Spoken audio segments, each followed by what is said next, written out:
What's going on, people? It's Gunsrar from NextGenTactics, and I'm bringing you a Call of Duty Black Ops weapon demonstration mini-series. Each video will showcase a specific weapon using only iron sights, no attachments, and no kill streaks to ensure that the video demonstrates the use of the weapon only.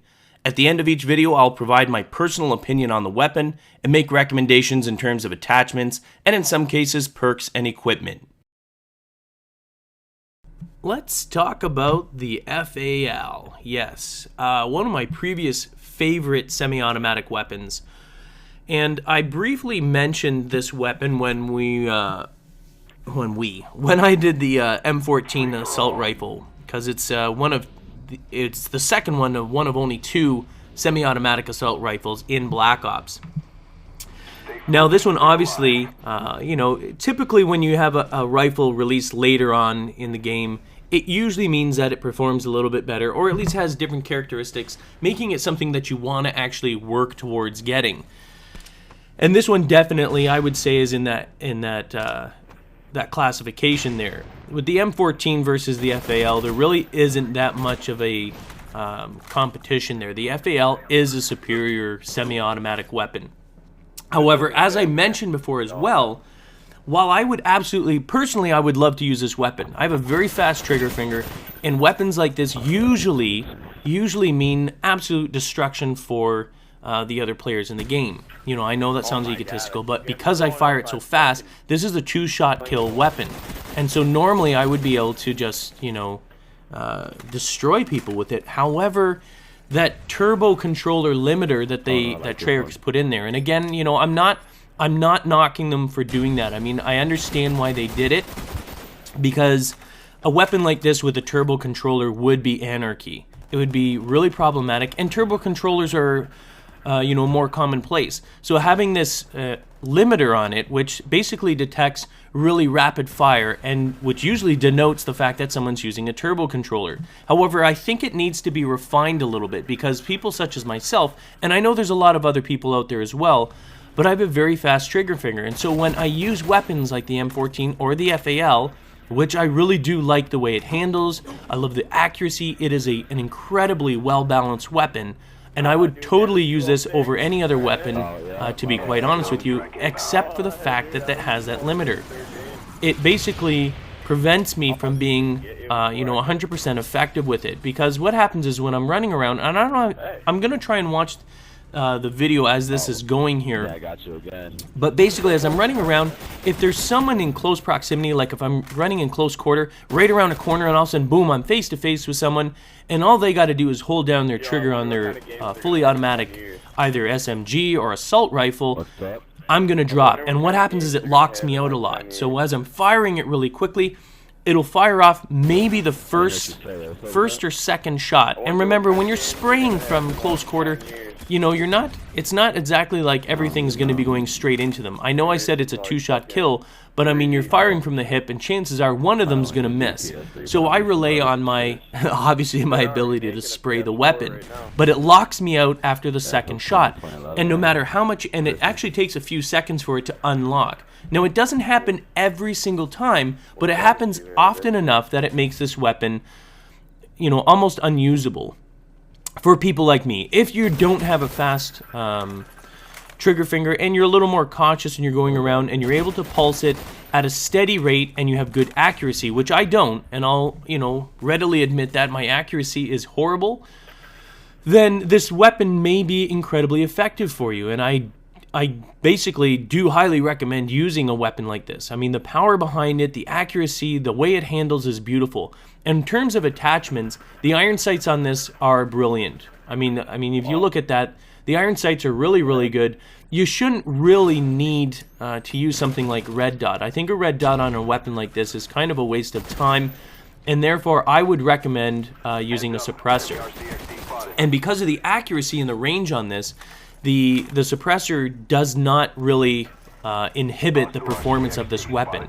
As a matter of fact, it makes it just absolutely beautiful. So definitely, when you're considering using this weapon, I would highly recommend using the suppressor. You don't necessarily need to use anything like extended mag or dual mag or anything like that on a weapon like this, because it's a 2-shot kill. As long as your accuracy is there, and that's something you might want to work on, but once your accuracy is there with a weapon like this, there's no need for extended mags. There's enough bullets in there to actually drop quite a few opponents.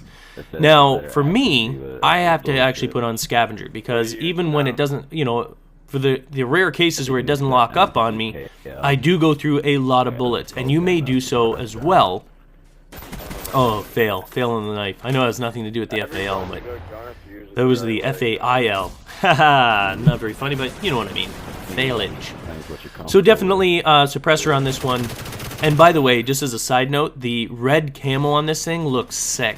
It looks like you, and I know I say that all the time, but seriously, it looks like you took this weapon and you dipped it in blood, and you're ready for carnage. Definitely, if you haven't done it, just honestly, just put the red camo on this thing. It is absolutely beautiful. It almost looks like it's like this beautifully stained wood on your weapon. It just makes it look sexy, you know? If a weapon can look sexy, I'm sure it can. I don't care. I'm calling it sexy. Super sexy FAL. Put the red on there. So again, there you go. Now, in terms of your perks and everything like that, again, if you're a big sprayer, if you tend to go through, if your accuracy isn't there, then Scavenger is something that you're going to want to put on there.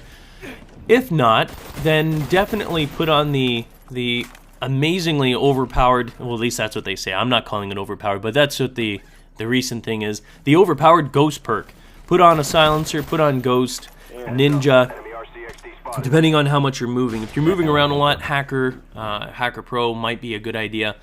But if you're kind of sneaky, you want to be completely concealed.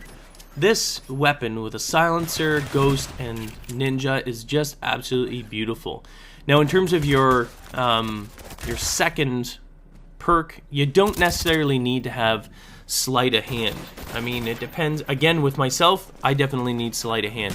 If you're a fast trigger finger and you're gonna use a weapon like this, sleight of hand is always a good idea. However, again, if you're accurate, you know, it's a 2-shot kill. You're not going to be swapping out your magazine cartridges very often with a weapon like this. You know what I mean? You take 2 good plugs to the body, they're dropping 1 shot to the head, and Bob's your uncle. Even if he's not the FAL, you might want Bob as an uncle. Now, unlike some of the other assault rifles that I've already sort of reviewed, there are 2 perks that I do recommend in terms of the FAL. Now, one is hardened.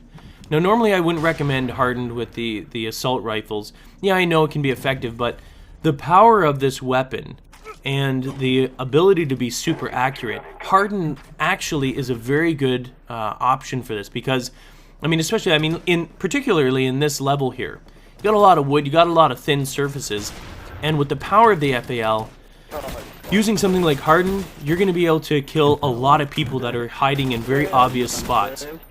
This, you know, map, all the spots where people camp are pretty much well known. Like even up there, up the ladder there, you place, you know, if you see someone hiding behind there with hardened, the FAL, again, 2 shots and they're down. With hardened, it's a really good combination to have with the FAL. I'm not sure if that is the same, because I use it without the silencer, but I'm assuming it may be 2, maybe 3 at the most, hardened with a silencer going through those thin surfaces. Because whenever you use a silencer, you diminish on the range, so it does kind of take away from it a little bit. But I would imagine with the FAL, it's not going to be that much. Now, the other thing that I do recommend with the FAL, if you're running around a lot, and again, if you're running around a lot, I would kind of actually discourage it with the FAL because of the turbo limiting, the limiter on the semi-automatic weapons. It could be problematic for you. But if you are so inclined to do so, then I would definitely use steady aim. Steady aim on this, obviously increase hip firing accuracy. It's already pretty damn accurate, but with the limiter, you can't take that chance. You can't take the chance that it's going to lock up on you when you're running around and you got a close quarter engagement, like right around the corner, boom, you're face to face. You know, you don't have time to be pulling up. I know everyone's like, well, use your sights. In those cases there, using your sights, that split second that you're using, or taking to pull up your sights, is an opportunity for the other person to plug you and fill you full of lead. It is not a smart thing to do. Everyone's always pushing way too much on the sights. You need to get good at firing from the hip. If you ever watch Spartobite playing, he's incredibly effective, almost purely from firing from the hip. It's a skill that you need to learn to do, and it's a lot faster. With certain weapons, firing from the hip is absolutely deadly, such as the AK-74U with grip and using steady aim on that. That thing is absolutely deadly firing from the hip, and it's almost an unfair advantage because you simply have to spot them and hold the trigger instead of doing twice. I mean, that slight second, like I said, can cost you your life, so definitely consider using it. Peace. Get the latest updates and stay in touch with the NGT community with our all-new Facebook application. Check the description of the video for details.